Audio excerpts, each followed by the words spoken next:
তো আমি ফাইনালি রবিবারের সকালবেলা আমি শিব দিবসে চলে এসেছি।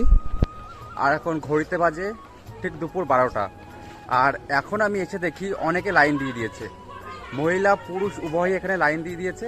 তো ওনারা কোথা থেকে এসছেন জলটি নিয়ে আর ওনাদের বাড়ি কোথায় সেটাই এখন শুনে নেব ওনাদের মুখ থেকে।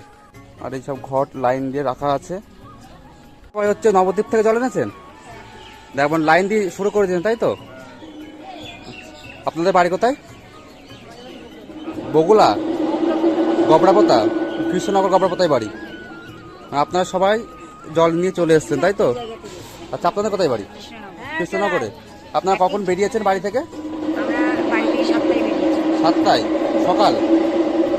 আচ্ছা, আপনারা গাড়িতে এসছেন না হেঁটে এসছেন? সবাই হেঁটে। 8টায়। আপনাদের কোথায় বাড়ি? খাটোয়াই বাড়ি, তাই তো?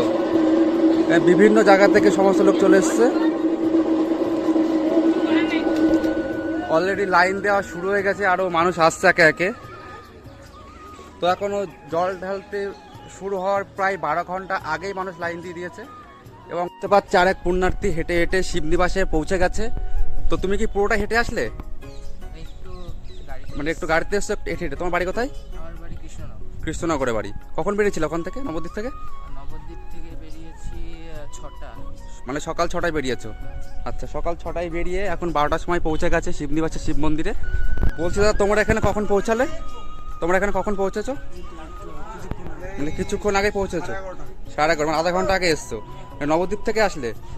আচ্ছা, তোমাদের বাড়ি কোথায়? বেথুয়া। তো দেখতে পাচ্ছ এখন পুরো লাইন দিয়ে সব মানুষ শুরু করে দিয়েছে, যেহেতু এখনও 12 ঘন্টা পর শুরু হবে জল ঢালার পর্ব। আর আমি সরাসরি একদম শিবনিবাস শিব মন্দিরের সামনেই আছি, সমস্ত আপডেটতে থাকবো। আর যারা যারা ভিডিওটা দেখলে অবশ্যই ভিডিওটা শেয়ার করে দিও, অপরজনকে দেখার সুযোগ করে দিও।